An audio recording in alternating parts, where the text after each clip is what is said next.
Welcome to Hot Topics in International Trade, brought to you by Braumiller Law Group and Braumiller Consulting Group. Hi, this is Bob Brewer with Braumiller Law Group and Braumiller Consulting Group. Welcome to the podcast. With me once again, Adrienne Braumiller, Managing Partner. Hello. Adrienne, thanks for stopping by. Yeah. What we want to talk about, again, if you saw the last podcast on IEEPA, is where are we now? Now, where we are now, as you may or may not know, we sent out Adrienne's, basically our firm's principles of navigation through this, where we stand, what we think, our opinion, basically, on how companies should proceed. I just want to say something about the fear of retaliation at this point, where that might be the reason that some are still sitting on the fence. But when we look at it from the perspective of who's done this outside of even Costco, it's Toyota. It's Yokohama Tire, it's AGS Company, NGK, retail, it's Costco, as I mentioned, Revlon, Nike, Adidas, Macy's, Amazon's impacted, Polaris, Oakley, VOS Selections. You'd like that? That's the wine import-export piece. Well, that was the lead case. Yeah. VOS. VOS. And then there's Berlin Packaging. Yeah. And there's a bunch of them. Eyewear, Fitness, Ferguson Enterprises, Caterpillar, Hyundai. I mean, so it reminds me of Section 301. Yeah. Where their template was there, and it was up to companies decided if you wanted to basically file or not. And that's where we are right now. Yeah. So based on what we've put out, let's fill in a couple gaps with what people are asking us right now, if you don't mind. Sure. No, I think there are several large companies that are still not wanting to file the lawsuit. For the fear of retaliation from the government? Yeah, I think that's part of it. I think that's a big part of it. Also, they just don't want to be in the press, so that's part of it too. So they don't want to do that. And then also, let me just finish. So then also, because they know there is the ability to file a protest after the Supreme Court rules, they would rather opt to doing something like that, filing a protest, than filing a lawsuit. Now, they can file a lawsuit even after the Supreme Court rules because they have up to 2 years to file a lawsuit from the date of the executive order effective date or the date of payment of the tariffs. So anyway, there's a lot of options. And then the other thing is, of course, people just want to wait and see what happens. They just want to see if there's even the ability to get a refund. But there's so much that we don't know about how this distribution, if it even does happens. And I want to make sure that my company's secured a position. Yeah, I don't know. I don't know if that's a thing. Right. I really don't know if that's a thing. Like that first to file, first in line. I don't think so. Okay. I don't think so. How do you think that the CIT would go about setting this up? Let's say that. I'm not sure. So it's not completely out of the question that the Supreme Court would simply say something about refunds, that it's a void law and that everyone's entitled to a refund. It's possible they could do that, although we think that they may stay away from the refund issue, which is why they would then remand it to the CIT. Right. So we're wondering if this would be similar to the harbor maintenance tax case where everybody had to file a claim. But that was back in the late 90s where there wasn't this sophisticated system called ACE that has visibility to everything. So I don't know. It's kind of like the jury's out in terms of what mechanisms there could be for a refund.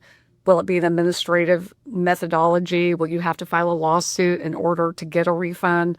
We do know that the government has stated that they're going to try and push the notion that only parties who file a lawsuit are entitled to a refund. But originally the CIT had attempted to put in place an injunction that was universal. But the Federal Circuit Court of Appeals said you can't do that. Okay. So anyway, there's so much we don't know. But because of that, it reminds me of Section 301. Even when I was on the phone with people that are calling about, should I file, should I not? And I said, look, it's like Vegas. We're going to save you the airfare. We don't know. But that is exactly why we did then what we're doing now. And that's by just charging a nominal fee. Yeah. I mean, yes, I would just say the lawsuit I think people are filing the lawsuit because of two things. One is it's more efficient than having to file a bunch of protests when entries liquidate. Okay. So I think that's one of the reasons, just more efficient. And then also because of what the government is saying, that they're trying to push the idea that only those who file a lawsuit should be entitled to a refund. But I have a feeling the CIT will disagree with that. I have to think about where the government institutions are, even as far as manpower goes. Right. I mean, let's say hypothetically that this is cleared and Mhm. refunds then are available. And we Yeah. talk about how the CIT can structure, that's a head scratcher for them. I don't know about that. Okay. I don't know about that. It would be as simple as them either saying everybody is entitled to a refund without a lawsuit, so file your claim, Right. or everybody file a protest. So yeah, I don't think They could make it easier than I don't think it would be that hard, Okay. honestly. All right. It's So just the amount of money then that would be going out of the coffers of the United States Yeah. government. right. Who knows? So, and I kind of thought that I have said that I thought maybe this whole process or notion of refunds would be made difficult by the government, but other lawyers seem to think that's not the case. So we don't know, right? We're all like, I don't know. I know. My opinion is my opinion. Your opinion Well, is that's your exactly what we opinion. put in there. This is our opinion. Right, we don't know. How do we navigate this? Well, look, Right. this is our opinion. There's so many unknowns right now. Yes. That this is a course of action Yeah. that we feel confident would put you in a position to collect the refund. Right. So Yeah. if you're asking me what I'm talking about, you may or may not have seen it. Adrienne wrote this guidance piece, basically, Mhm. that I sent out yesterday. Mhm. So if you need it, want to see it, I'm putting it on the website sometime today as an Okay. article. Yeah. I'll send you the link if you hit me in my inbox, bob@braumillerlaw.com. Mhm. I can send it to you for review. But, it reminds me of, again, Section 301, and we're still in Section 301 in the courts to this day. Well, we are. So the Section 301 committee of lawyers, they're planning on filing cert to the Supreme Court in February. They wanted to wait for the IEEPA case to be decided before they went down this path of the Supreme Court. So it's not that it's done yet. No, When it's not done. Just more to think about. Yeah. So that one's taken a lot longer because it wasn't expedited by the president. All right. That's why. All right. So it's been dragging. Okay. Yeah. Well, this is, since we're a year into, Adrienne, this is your opportunity to say thanks to everyone. Oh, yes. Thank Thank you, everyone. Yeah, because, Christmas Absolutely. is coming up. That anything in particular you want to say? Wrapping up the year? Oh, wow. Oh, it's been a crazy Yes. year. And I would like to say that I hope things will be less chaotic in the next year, but I mean, I can't promise that. Well, wait, we make you think that. All I would like to say is thank you so much to all of the trade compliance professionals, because they're so critical in this time of chaos and uncertainty that, without them, so many companies would be in bad shape. So their assistance is critical to people's and companies' ability to navigate during this crazy time. Yeah, because the tariffs, it hurts so many companies. I mean, Yeah. there was one, I can't remember, I think I was watching CNN as usual yesterday. Yes. And then there was another woman, she's saying just that I've had to lay off people, obviously. I Oh, yeah. couldn't afford all of a sudden my product from across the border went from 50 to 150. Right. I don't have that kind of money.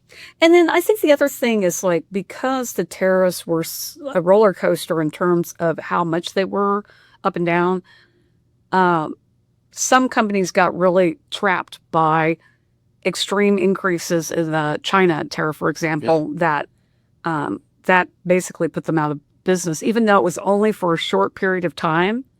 And now the reciprocal is down to 10%. At one time, it was 125. I know. So Crazy. So these fluctuations make planning very difficult in terms of, what can I do to navigate this extreme increase? So that's How many dragons do you have in your supply chain? It really comes into play in a lot of this. I mean, right. I just wrote an article on that's what General Motors is exit by 2027 from China with their suppliers. Oh, wow. Well, that's a huge undertaking. Yeah. To do Absolutely. that. But that's where a lot of companies are thinking, look, I can't take it anymore. I got to get out. Right. I got to Yeah. find an option to where I could get my product produced. I have found some companies ever since 301 came into existence moving, slowly to find other sources. And I mean, it's a very long haul. It takes a long time to develop a factory in another country to get to the level of quality that you need. So I know one of our clients, is like 90% out of China, but still not out. So it's hard. It is, because a lot of times you say, when we originally started with 301, I cannot source this anywhere else on the planet except China. Yeah, that makes it really And I hard. can prove that. Right. If I did, it's going to be a lot less quality because these people have been doing it as experts for X amount of years. Yeah. But that was the thing that I wrote in with GM back in the day when they were in with China. But this goes back to like 1957. Right. You're integrated so much in these supply chains, you just can't undo it. No, not overnight. Can't. There's no way. A whole ecosystem needs to move. It takes years and years to do that. Yeah. It's not, 6 months. Can you do it? Not normally. And then do you have the manpower to, if you moved your factory from China to Malaysia? Right. Do you have the manpower there? Depending on what you make. Sometimes they move the whole factory, including the people. I know. Then we get into country of origin issues where it's the same people making the same product by the same components just in Malaysia. Right, it's like still country of origin, China. You have to explain that as to why. Well, if those major components are still... No, if the components are still Chinese, yes. Yes, that's what I'm saying. Components. Yeah. But they thought that, look, if we move this to Malaysia and it's stamped made in Malaysia... Oh, no. Gold. Yeah, that's a problem. Yeah. Well, Adrienne, I like to keep these, as you know, to around 15 minutes. Really ready to get caught up on the IEEPA, where we stand. Again, one more time, if you really care to see that, just hit me up, bob@braumiller.com. I'll shoot you out that link. Yeah. Because this is just how we feel, our opinion on how to navigate this uncharted waters. Yes.